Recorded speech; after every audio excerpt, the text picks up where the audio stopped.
پچھلے جمعہ المبارک کو ہم نے موضوع شروع کیا تھا سیدنا امیر المومنین عمر فاروق رضی اللہ تعالی عنہ کا علمی مقام و مرتبہ۔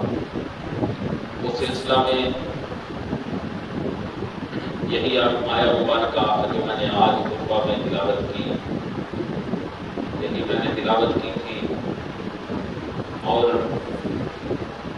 علم کی فضیلت کی مختلف جہتوں کے لحاظ سے حضور کریم صلی اللہ علیہ وسلم کا میں نے آپ کو فرمان سنایا تھا۔ اس کے بعد حضرت عمر فاروق رضی اللہ تعالیٰ عنہ کو جو اللہ تعالیٰ نے علم عطا فرمائے، اس حوالے سے حضور کریم صلی اللہ علیہ وسلم کی وہ خواب والی حدیث مبارکہ جس خواب میں حضور کریم صلی اللہ علیہ وسلم کو دودھ کا پیالہ پیش کیا گیا، بقیہ دودھ جو بچا وہ حضرت عمر فاروق رضی اللہ عنہ کو عطا کیا گیا، وہ حدیث مبارکہ میں نے آپ کو سنائی۔ پھر اس کے بعد اس امت کے جلیل القدر عالم دین صحابی جنہیں امت میں افضل الامہ کہا جاتا ہے، حضرت عبداللہ ابن عباس رضی اللہ تعالیٰ عنہ کا ذکر کیا اور یہ بتایا کہ یہ حضرت عمر فاروق رضی اللہ تعالیٰ عنہ کے شاگرد ہیں۔ بہت بڑی علمی شان والے صحابی حضرت عبداللہ ابن مسعود رضی اللہ تعالیٰ عنہ کا ذکر کیا، اور ان کے 3 فرمان حضرت عمر فاروق رضی اللہ تعالیٰ عنہ کی علمی وجاہت کے حوالے سے میں نے آپ کو سنایا۔ پھر حضرت عمر فاروق رضی اللہ تعالیٰ عنہ نے جیسے علم حاصل کیا، جو آپ کا علمی ذوق تھا، کس طرح آپ اپنے علم کو پڑھاتے تھے، اس ذوق کے سلسلے میں نے آپ کو بتایا۔ اس کے بعد پھر یہ آپ کو بتایا کہ حضرت عمر فاروق رضی اللہ تعالیٰ عنہ نبی کریم صلی اللہ علیہ وسلم کے مبارک دور میں بھی مفتی تھے۔ پھر یہ بھی آپ کو بتایا کہ آپ کتاب اللہ کے بہت بڑے عالم تھے۔ پھر یہ بھی آپ کو بتایا کہ آپ علم فقہ میں بھی قبول حاصل تھا، آپ بہت بڑے فقیہ تھے۔ اس کے بعد یہ بھی میں نے آپ کو بتایا تھا کہ حضرت عمر فاروق رضی اللہ تعالیٰ عنہ کو جو علم حاصل تھے، ان علوم میں علم التحریر، لکھنے کا علم، یہ بھی میں نے آپ کو بتایا۔ پھر آپ کو علم التقریر پہ آپ کو جو قبول حاصل تھا، اس سے بھی آپ کو آگاہی دی۔ یہ تو تھا پچھلے جمعہ المبارک کا خلاصہ۔ آج آگے چلتے ہیں۔ ایک ہے علم الخطبات، خطبہ دینے کا علم، یہ باقاعدہ علم ہے۔ حضرت عمر فاروق رضی اللہ تعالیٰ عنہ خطبہ دینے کا جو علم ہے، اس میں بھی آپ مہارت رکھتے ہیں۔ اگر سیدنا عمر فاروق رضی اللہ تعالیٰ عنہ کی پوری خلافت پر نظر دوڑائی جائے تو آپ کے خطبات کی کئی اقسام ابھر کر آتی ہیں۔ خطابت کا ملکہ بھی آپ کو اللہ تعالیٰ کی بارگاہ سے عطا ہوا تھا۔ حضرت عمر فاروق رضی اللہ تعالیٰ عنہ فصیح و بلیغ عربی زبان کا استعمال کرتے تھے اپنے خطبات میں۔ ایک خطیب کے اندر خطبے کے حوالے سے جو صفات ہونی چاہیے، وہ ساری صفات بدرجہ اتم حضرت عمر فاروق رضی اللہ تعالیٰ عنہ میں موجود تھی۔ آپ سے پہلے جو خطبات دیے جاتے تھے، آپ سے قبل، وہ عموماً فکری، علمی، نظری، واضح و نصیحت پر مبنی خطبات ہوتے تھے۔ لیکن سیدنا عمر فاروق رضی اللہ تعالیٰ عنہ نے بالخصوص ملکی اور جنگی معاملات پر بھی خطبات ارشاد فرمائے۔ یوں حضرت عمر فاروق رضی اللہ تعالیٰ عنہ نے خطبات کی ان اقسام میں ایک قسم سیاسی خطبات کا اضافہ فرمایا۔ آپ سے قبل اس طرح باقاعدہ سیاسی خطبات نہیں دیے جاتے تھے۔ اللہ اکبر۔ پھر ایک اور علم المعرفت، اللہ تعالیٰ کی پہچان کا علم، علم المعرفت۔ علم المعرفت میں بھی اللہ تعالیٰ کا بڑا خاص کرم اور فضل تھا آپ پر، علم المعرفت کے حوالے سے۔ پچھلے جمعۃ المبارک کو اس آج کے موضوع کی جو پہلا پارٹ تھا اس میں نے آپ کو ایک سیدنا عبداللہ ابن مسعود رضی اللہ تعالی عنہ کا فرمان میں نے آپ کو سنایا تھا، ان عمر کان عالمنا باللہ واکرہنا بکتاب اللہ وافقہنا فی دین اللہ۔ حضرت عبداللہ ابن مسعود رضی اللہ تعالی عنہ ارشاد فرماتے ہیں کہ بے شک ہم میں سب سے زیادہ اللہ کی معرفت رکھنے والے، قرآن کی تلاوت کرنے والے اور دین کی سمجھ بوجھ رکھنے والے سیدنا فاروق اعظم رضی اللہ تعالیٰ عنہ۔ اللہ اکبر۔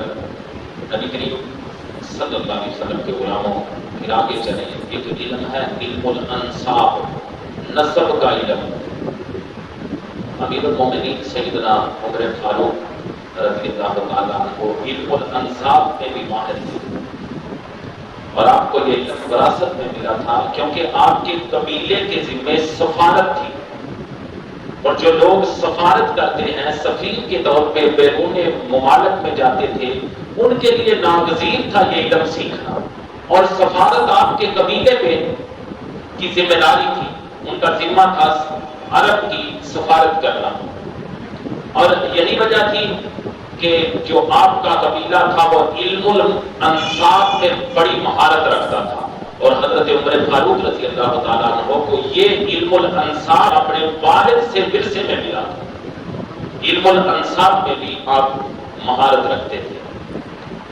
آگے حضرت عمر فاروق رضی اللہ تعالیٰ عنہ ایک اور علم ہے بڑا ضروری علم، علم الفرائض، وراثت کا علم، علم المیراث جسے کہا جاتا ہے، وراثت کا علم۔ یہ اتنا اہم علم ہے کہ آقا کریم صلی اللہ علیہ وسلم کا فرمان ہے، حضرت ابو ہریرہ رضی اللہ تعالیٰ عنہ روایت کرتے ہیں کہ حضور کریم صلی اللہ علیہ وسلم نے فرمایا تعلموا الفرائض وعلموها فإنه نصف العلم۔ حضور کریم صلی اللہ علیہ وسلم نے فرمایا کہ میراث کا علم سیکھو اور سکھاؤ، یہ نصف علم ہے، یہ آدھا علم ہے۔ حضور فرماتے ہیں یہ جو وراثت کا علم ہے، جو وراثت کی تقسیم ہوتی ہے اس کے متعلق جو چیزیں ہیں، آقا کریم صلی اللہ علیہ وسلم فرماتے ہیں یہ آدھا علم ہے۔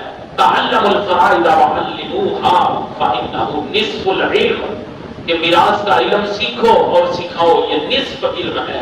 وَهُوَ يُنْزَعُ وَهُوَ أَوَّلُ شَيْءٍ يُنْزَعُ مِنْ أُمَّتِي۔ حضور کریم صلی اللہ علیہ وسلم فرماتے ہیں کہ یہ علم بلا دیا جاتا ہے، اور آقا کریم صلی اللہ علیہ وسلم نے فرمایا اول شیء ينزع من امتی، اور یہ پہلی چیز ہے یہ میراث کا علم، یہ فرائض کا علم، یہ وراثت کا علم۔ حضور فرماتے ہیں یہ پہلی چیز ہے جو میری امت میں سے نکال لی جائے گی، یہ اتنا اہم علم ہے۔ امیر المومنین سیدنا عمر فاروق رضی اللہ تعالیٰ عنہ علم الفرائض یعنی علم المیراث میں کامل دسترس رکھتے تھے۔ 20 مسائل ایسے ہیں جن میں آپ نے اجتہاد فرما کر ان مسائل کو اخذ فرمایا، جن کی تفصیل کتب فقہ میں موجود ہے۔ نہ صرف آپ علم الفرائض میں ماہر تھے بلکہ لوگوں کو اس کی ترغیب بھی دلایا کرتے تھے۔ سیدنا مبرک اجلی رحمۃ اللہ تعالیٰ علیہ بیان کرتے ہیں کہ سیدنا فاروق اعظم رضی اللہ تعالیٰ عنہ نے ارشاد فرمایا تعلموا السنن والفرائض واللحن كما تعلمون القرآن۔ حضرت عمر فاروق رضی اللہ تعالیٰ عنہ فرماتے ہیں تم سنن، علم الفرائض یعنی علم المیراث اور زبان ایسے سیکھو جیسے قرآن سیکھتے ہو، زبان پر عبور ایسے حاصل کرو جیسے قرآن پر عبور حاصل کرتے ہو، سنن کے علم پہ ایسے عبور حاصل کرو جیسے قرآن پہ عبور حاصل کرتے ہو، اور علم الفرائض یہ جو وراثت کا علم ہے اس علم میں بھی اسے بھی اس طرح سیکھو جیسے قرآن کو سیکھتے ہو۔ آپ اتنی ترغیب دلایا کرتے تھے۔ ایک اور مقام پہ ارشاد فرمایا تعلموا اللحن والفرائض فإنه من دینکم، کہ زبان اور میراث کے علم کو سیکھو کیونکہ یہ دین میں سے ہے۔ اللہ اکبر۔ نبی کریم صلی اللہ علیہ وسلم کے غلاموں، پھر بالخصوص حضرت عمر فاروق رضی اللہ تعالیٰ عنہ علم القراءت میں بڑے ماہر تھے۔ قرات کے آپ بہت بڑے ماہر تھے اور قرات کے آپ بہت بڑے عالم تھے.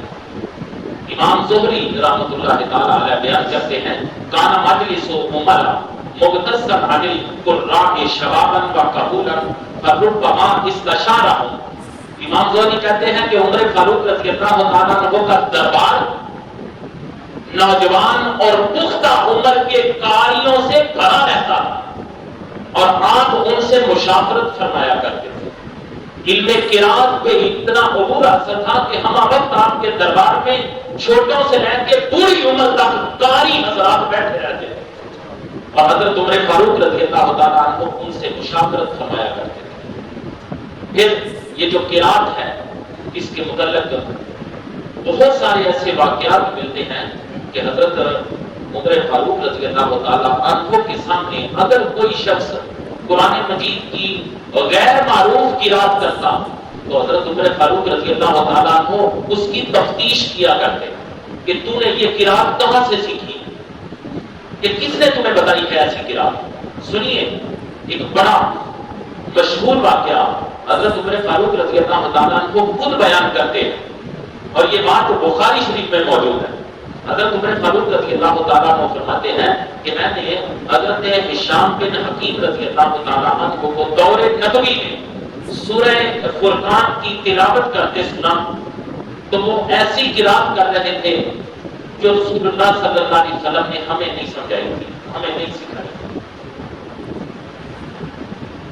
کہتے ہیں قریب تھا کہ میں نماز میں ہی ان سے الجھ پڑتا لیکن میں نے اپنے آپ کو روکے رکھا. جب انہوں نے سلام پھیرا تو میں نے انہی کی چادر ان کے گلے میں ڈال لی اور ان سے کہا من اقرأک هذه السورۃ التي سمعتک تقرأ. عمر فاروق کہتے ہیں کہ میں نے ان سے ان کی چادر ان کے گلے میں ڈال کے ان سے پوچھا کہ یہ سورت تمہیں کس نے ایسے پڑھائی ہے جیسے آج تم نے تلاوت کی. انہوں نے جواب دیا کہ مجھے رسول اللہ صلی اللہ علیہ وسلم نے ایسے پڑھایا.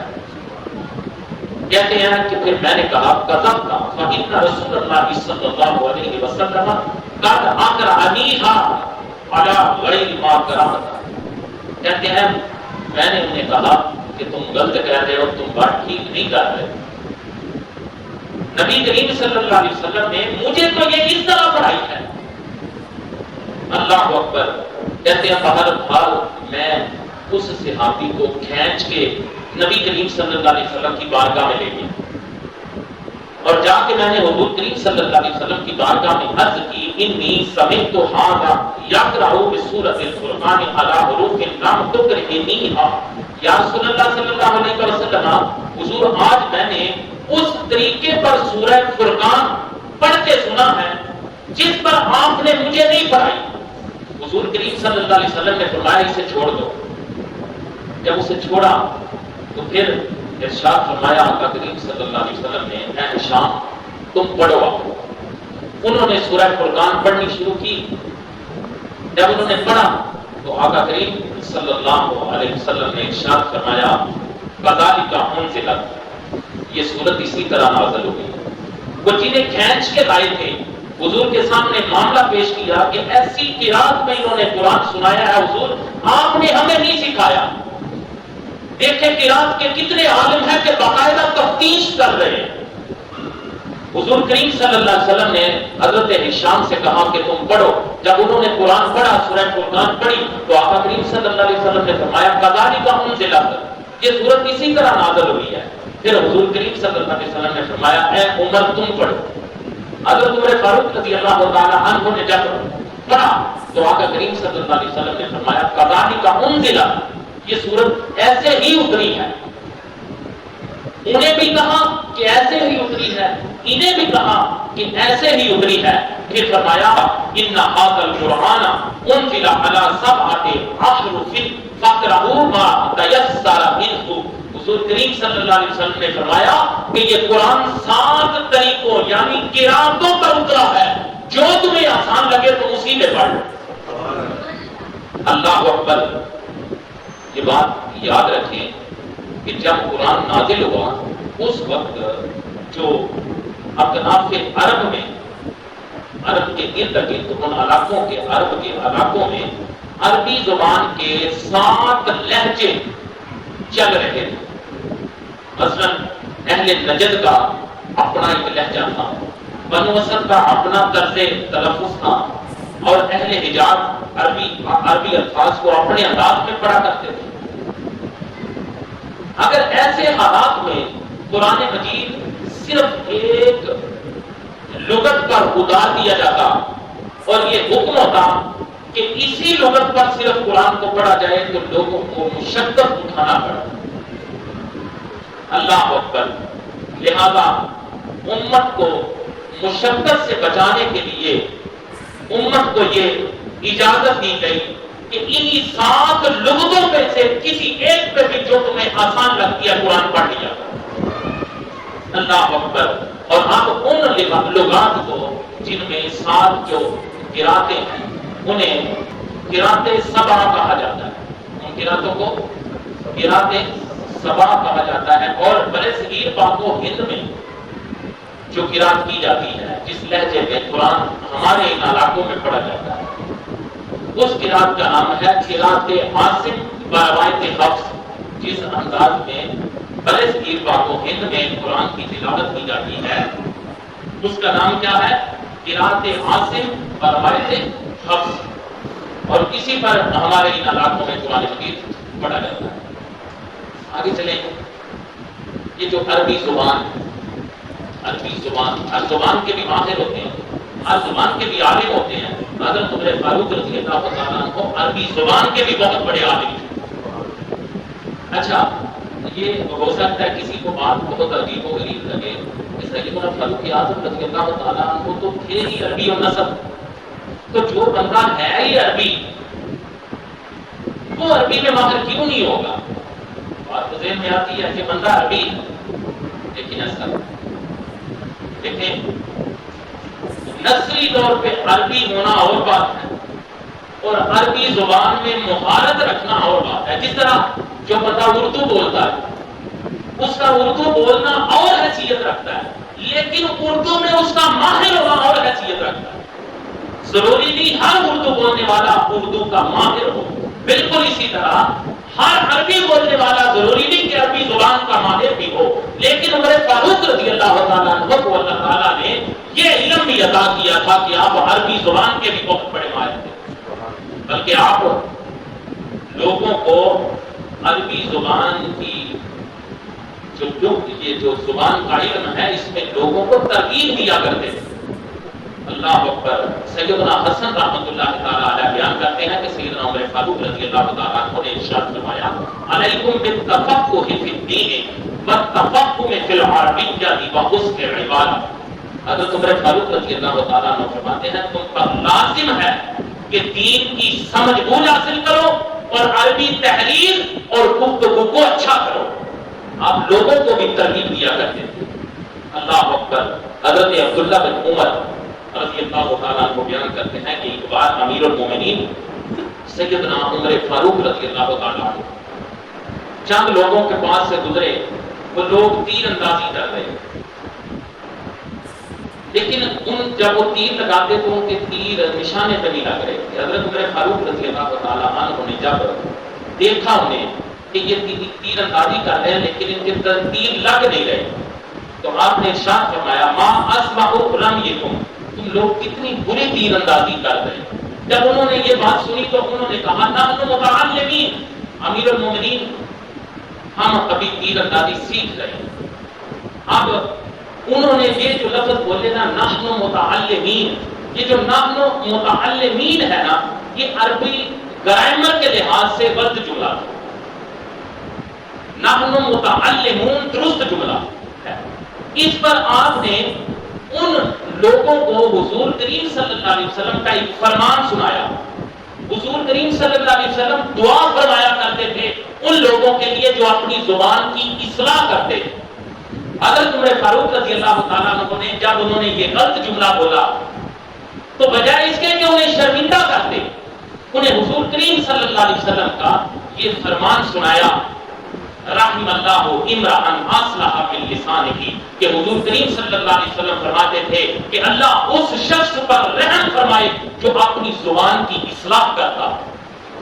اللہ اکبر۔ آگے چلیے، آگے ہے علم الشعر، یہ جو اشعار ہوتے ہیں، یہ بھی اس کا بھی ایک علم ہے۔ آپ علم الاشعار میں بھی تو بہت مہارت رکھتے تھے۔ جاہز نے اپنی کتاب البیان والتبیین میں لکھا ہے کانا عمر بن الخطاب عالم الناس بالشعر، یعنی عمر فاروق رضی اللہ تعالیٰ عنہ لوگوں میں علم شعر کے سب سے بڑے عالم تھے۔ اللہ اکبر۔ اور آپ کے متعلق یہ بھی لکھا ہے کانا من انکر اہل زمانہ بالشعر وانفذہم فی معرفۃ، یہ بھی آپ کے متعلق لکھا ہے کہ آپ اپنے زمانے میں اشعار کے سب سے بڑے نقاد اور نفاذ کہتے ہیں کانٹ چھانٹ کرنے والے کو، آپ سب سے بڑے نقاد اور نفاذ تھے۔ اللہ اکبر۔ نبی کریم صلی اللہ علیہ وسلم کے غلاموں، اس کے بعد بڑا اہم علم اصول فقہ۔ سیدنا عمر فاروق رضی اللہ تعالیٰ عنہ نے نہ صرف ہزاروں مسائل کی جزیات کی تدوین کی، بلکہ آپ نے قرآن و حدیث سے ان مسائل کو اخذ کر کے اصول و ضوابط مقرر کیے، جو آج بھی اصول فقہ کی تدریسی کتابوں میں پڑھائے جاتے ہیں۔ چاروں مسائل کے حقہ، فقہ شافعی، فقہ حنفی، فقہ عملی اور فقہ مالکی، ان کے تمام فقہی مسائل کا دار و مدار انہی اصولوں پر ہے جو فاروق اعظم رضی اللہ تعالیٰ عنہ۔ اللہ اکبر۔ اصول فقہ کتنے ہیں بتا؟ 4۔ اصول فقہ کتنے ہیں؟ 4۔ قرآن، حدیث، اجماع، قیاس۔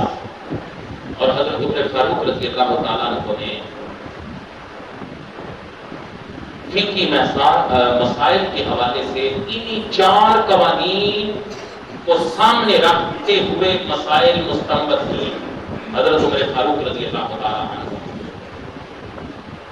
صرف آپ ہی ان اصولوں پہ عمل نہیں کرتے تھے، بلکہ آپ اپنے علاقے میں جتنے بھی فاتحین ہوتے، جو حکمران ہوتے، جو گورنر ہوتے، جو قاضی ہوتے، آپ انہیں باقاعدہ لکھ کے ہدایات فرمایا کرتے تھے کہ پہلے قرآن میں دیکھنا، پھر حضور کے فرمان میں دیکھنا، پھر بڑے بڑے صحابہ جو ہیں ان کے جو اقوال ہیں، ان کا جس بات پہ اجماع ہوا بڑے کبار اور فقہا صحابہ کا، ان کو سامنے رکھ کے ان کے فیصلے کے لحاظ سے فیصلہ کرنا۔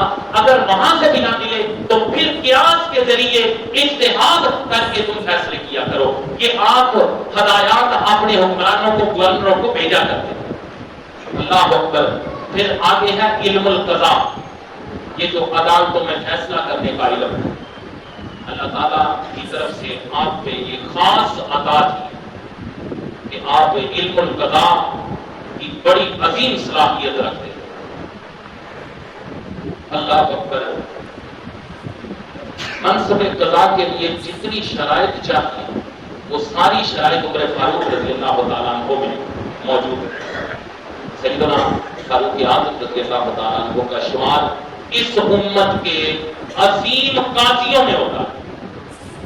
اللہ اکبر۔ تاریخ ابن اساکر میں حضرت عمر فاروق رضی اللہ تعالیٰ عنہ دیگر جو جدید صحابہ قاضی ہیں ان کے نام لے کے روایت موجود ہے۔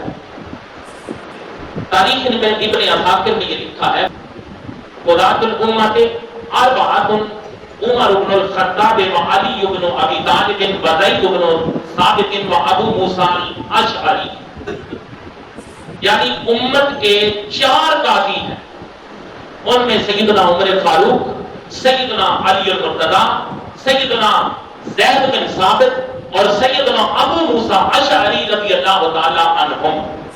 نام لے کے اس امت کے بڑے قاضیوں کا یہ روایت موجود ہے اور اس میں حضرت عمر فاروق رضی اللہ تعالیٰ عنہ سر فہرست موجود ہے۔ اللہ اکبر۔ پھر اللہ تعالیٰ نے آپ کو کشف کا علم بھی عطا فرمایا تھا، علم الکشف۔ اللہ اکبر۔ آپ مختلف لوگوں کے قلبی احوال پر مطلع ہو جاتے ہیں۔ حضرت عمر فاروق رضی اللہ تعالیٰ عنہ مختلف لوگوں کے قلبی حالات سے مطلع ہو جایا کرتے تھے، اور بسا اوقات لوگوں کے جو مخفی احوال ہوتے اسے بھی ظاہر فرما دیا کرتے تھے۔ اللہ اکبر۔ بڑا معروف واقعہ حضرت سیدنا عمر فاروق رضی اللہ تعالیٰ عنہ کے کشف کے حوالے سے۔ حضرت سیدنا شاہ ولی اللہ محدث رحمۃ اللہ تعالیٰ علیہ نے آپ کے کشف کے حوالے سے ایک پورا باب قائم کیا جس میں سیدنا فاروق اعظم رضی اللہ تعالیٰ عنہ کے کشف کے حوالے سے کئی واقعات شاہ ولی اللہ محدث رحمۃ اللہ تعالیٰ علیہ نے بیان کیے ہیں۔ ان میں سے ایک واقعہ یہ بھی آپ نے لکھا ہے، بڑا دلچسپ واقعہ ہے، ذرا توجہ سے آپ نے سماعت فرمانا ہے کہ ایک بار مولا کائنات علی المرتضیٰ شیر خدا رضی اللہ تعالی عنہ نے رات کو خواب دیکھا۔ آپ کی توجہ ہے، خواب کنہوں نے دیکھا؟ کنہوں نے دیکھا؟ حضرت علی المرتضیٰ رضی اللہ تعالی عنہ نے رات کو خواب دیکھا۔ اب آپ اپنا خواب سنا رہے ہیں۔ اللہ اکبر۔ ریاض النظرہ کے اندر یہ روایت موجود ہے۔ حضرت مولا کائنات علی المرتضیٰ رضی اللہ تعالیٰ عنہ فرماتے ہیں کہ رات کو خواب دیکھا، گویا کہ آپ نبی کریم صلی اللہ علیہ وسلم کے پیچھے آپ نے نماز ادا فرمائی۔ خواب نماز کے بعد رسول کریم صلی اللہ علیہ وسلم محراب سے ٹیک لگا کر تشریف فرما ہو گئے۔ اب حضرت مولا کائنات اپنی خواب بیان فرما رہے ہیں کہ میں نے خواب دیکھا، خواب میں میں نے دیکھا رسول کریم صلی اللہ علیہ وسلم کے پیچھے میں نے نماز ادا کی، نماز ادا کرنے کے بعد سلام کے بعد آقا کریم صلی اللہ علیہ وسلم نے محراب کے ساتھ ٹیک لگا دی۔ جب حضور کریم صلی اللہ علیہ وسلم ٹیک لگا کے بیٹھ گئے، اچانک ایک لونڈی کھجوروں سے بھرا ہوا تھال لے کے حاضر ہو گئی اور نبی کریم صلی اللہ علیہ وسلم کے سامنے رکھ دیا۔ آپ فرماتے ہیں کہ آقا کریم صلی اللہ علیہ وسلم نے اس میں سے ایک کھجور اٹھائی اور فرمایا یا علی تاخذ هذه الرطبہ، اے علی کیا یہ کھجور کھاؤ گے؟ حضرت مولا کائنات علی المرتضیٰ رضی اللہ تعالیٰ عنہ کہتے ہیں کہ میں نے عرض کی جی ہاں رسول اللہ کھاؤں گا، یا رسول اللہ صلی اللہ علیہ وسلم حضور میں کھاؤں گا۔ کہتے ہیں ہاں حضور کریم صلی اللہ علیہ وسلم نے وہ کھجور میرے منہ میں ڈال دی۔ اس کے بعد آقا کریم صلی اللہ علیہ وسلم نے ایک اور کھجور پکڑی، اسی طرح مجھ سے پوچھا، میں نے کہا حضور کھاؤں گا۔ آقا کریم صلی اللہ علیہ وسلم نے ایک اور کھجور میرے منہ میں ڈال دی۔ اللہ اکبر۔ کہتے ہیں اس کے بعد جب میں بیدار ہوا تو مجھ پر اب تک وہی کیفیت طاری تھی، اور رسول اللہ صلی اللہ علیہ وسلم نے خواب میں جو کھجوریں مجھے دی تھی اس کا جو ذائقہ میرا خواب میں منہ میں تھا، جب میں بیدار ہوا تو وہ ذائقہ اب بھی میرے منہ میں موجود تھا۔ اللہ اکبر۔ کہتے ہیں میں نے وضو کیا، وضو کرنے کے بعد میں مسجد میں آیا، سیدنا عمر فاروق رضی اللہ تعالیٰ عنہ کے پیچھے میں نے نماز پڑھی۔ نماز کے بعد آپ نے جب سلام پھیری، سلام پھیرنے کے بعد حضرت عمر فاروق رضی اللہ تعالیٰ عنہ نے محراب سے ٹیک لگائی اور بیٹھ گئے، جس طرح حضور صلی اللہ علیہ وسلم ٹیک لگا کے بیٹھ گئے۔ آپ کہتے ہیں کہ ابھی میں بات بتانے ہی لگا تھا رات والی کہ اتنے میں ایک عورت مسجد کے دروازے پہ کھجوروں سے بھرا ہوا تھال لے کے آ گئی۔ وہ تھال حضرت عمر فاروق رضی اللہ تعالیٰ عنہ کی بارگاہ میں پیش کیا گیا۔ جب تھال آیا تو حضرت عمر فاروق رضی اللہ تعالیٰ عنہ نے اس میں سے ایک کھجور پکڑی اور مجھ سے ارشاد فرمایا تاکل من ھذا یا علی، اے علی کیا یہ کھجور کھاؤ گے؟ کہتے ہیں میں نے کہا جی میں کھاؤں گا، کیوں نہیں کھاؤں گا؟ تو حضرت عمر فاروق رضی اللہ تعالیٰ عنہ نے کھجور حضرت مولا علی رضی اللہ تعالیٰ عنہ کے منہ میں ڈال دی۔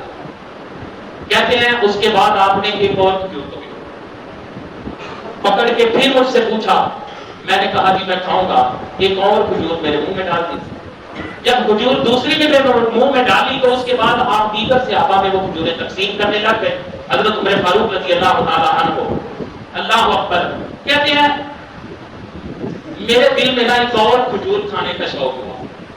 جب میرے دل میں ایک اور کھجور کھانے کا شوق ہوا تو حضرت عمر فاروق رضی اللہ تعالیٰ عنہ نے میری طرف دیکھا اور فرمایا یا اخی لو زادک رسول اللہ صلی اللہ علیہ وسلم لیلتک لزدناک، اے بھائی اگر رات کو رسول اللہ صلی اللہ علیہ وسلم نے تمہیں خواب میں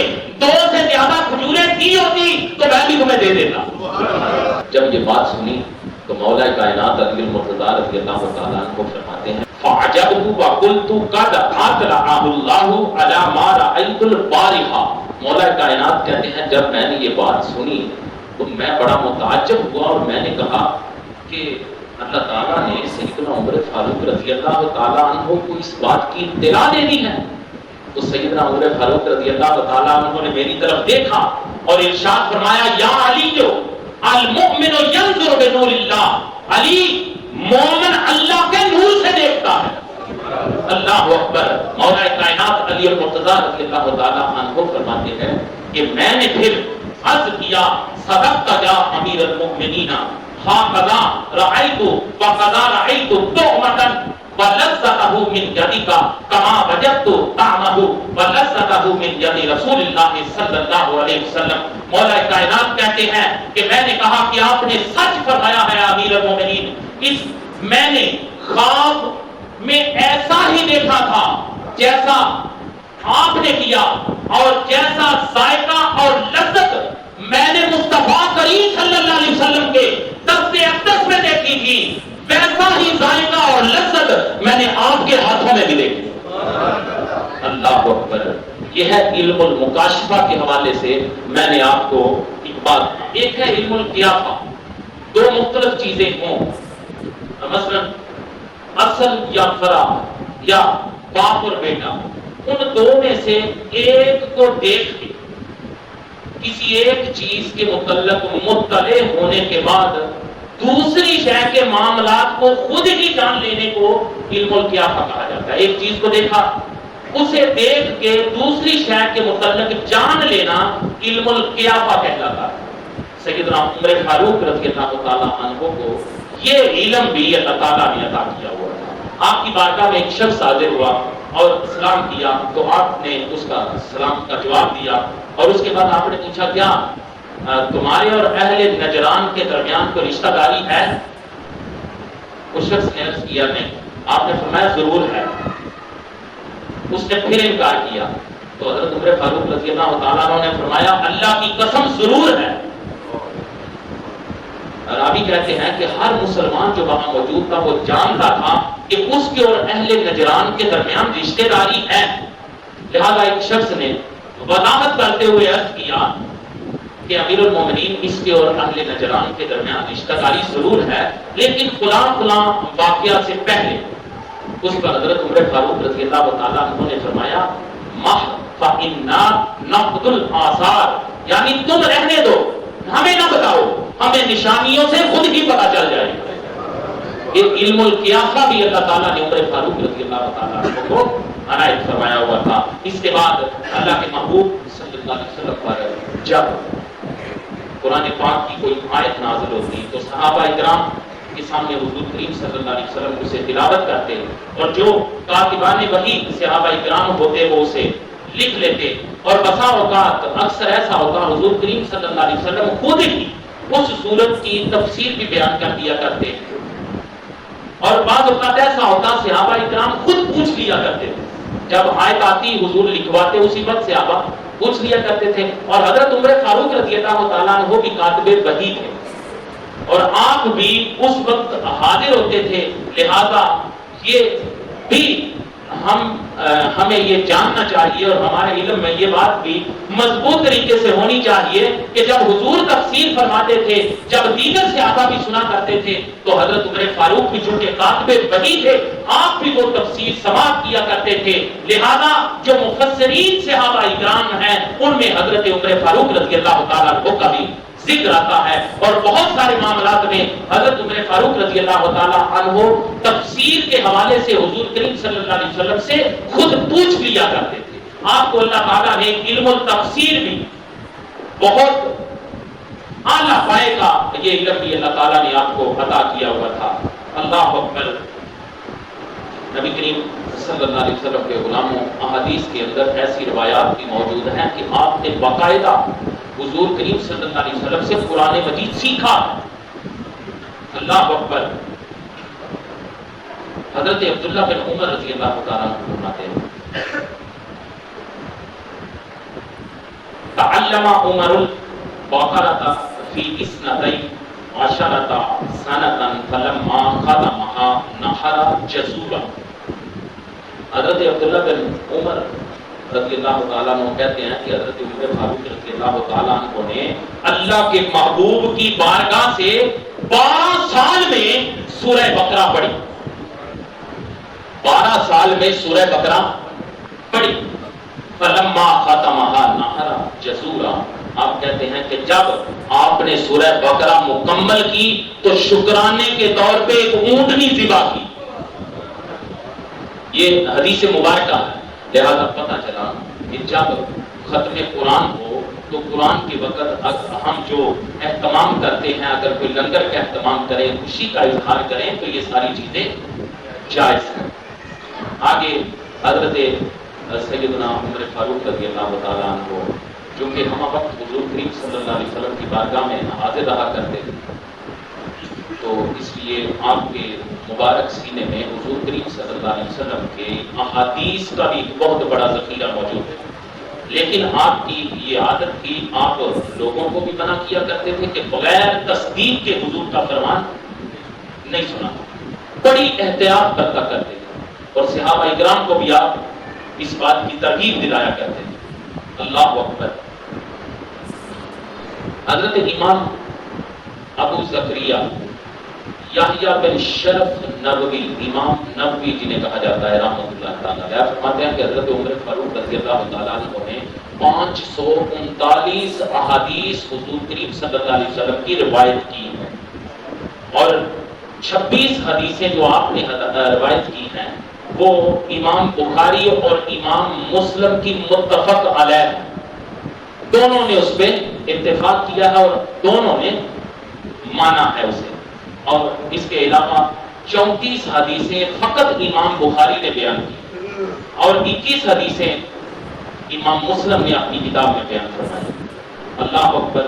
پھر کم و بیش 50 صحابہ اکرام کے نام میں نے خود پڑھے, ایسے صحابہ جنہوں نے حضرت عمر فاروق رضی اللہ تعالیٰ عنہ سے روایت کی حضور کریم صلی اللہ علیہ وسلم کی حدیث مبارکہ.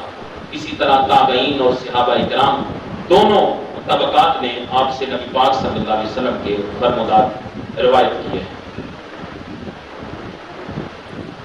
ایک 3 احادیث میں لکھ کے لایا تھا, لیکن میں صرف آپ کو آخر میں ایک حدیث مبارکہ جو آپ نے روایت کی وہ عربی متن اور اس کا ترجمہ میں آپ کو سنانا چاہتا ہوں. یہ حضرت عمر فاروق رضی اللہ تعالیٰ عنہ کی سب سے مشہور و معروف جو حدیث آپ نے, اور یہ بخاری شریف کی پہلی حدیث ہے. بخاری شریف جہاں سے شروع ہوتی ہے, یہ پہلی حدیث مبارکہ جس ہستی نے روایت کی ہے اس کا نام سیدنا عمر فاروق رضی اللہ تعالیٰ عنہ ہے. اللہ اکبر. حضرت سیدنا علقمہ بن قیس رضی اللہ تعالیٰ عنہ روایت کرتے ہیں کہ سیدنا عمر فاروق رضی اللہ تعالیٰ عنہ منبر پر تشریف فرما ہوئے اور ارشاد فرمایا کہ میں نے رسول اللہ صلی اللہ علیہ وسلم کو یہ فرماتے ہوئے سنا ہے, انما الاعمال بالنیات وانما لکل امرئ ما نوى فمن كانت هجرته الى دنیا يصيبها او الى امرأة ينكحها فهجرته الى ما هاجر الیہ.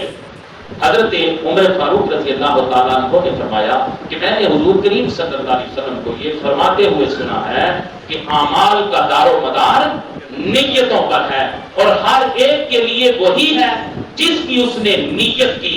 تو بس جس نے دنیا حاصل کرنے کے لیے ہجرت کی یا عورت سے نکاح کرنے کے لیے ہجرت کی تو اس کی ہجرت اسی کی طرف ہوگی جس کی طرف اس نے ہجرت کی نیت کی.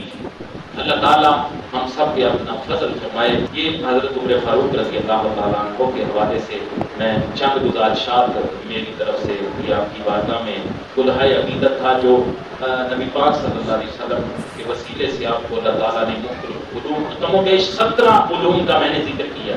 دونوں جمعوں میں 17 علوم کا میں نے سرسری ذکر کر کے آپ کو بتایا کہ اللہ تعالیٰ نے آپ کو یہ علوم عطا کیے ہوئے. اللہ تعالیٰ ہم سب کو حضور کریم صلی اللہ علیہ وسلم کے صحابہ سے محبت کرنے اور ان کی پاک سیرتوں پہ عمل کرنے کی توفیق عطا فرمائے. وما علینا الا البلاغ.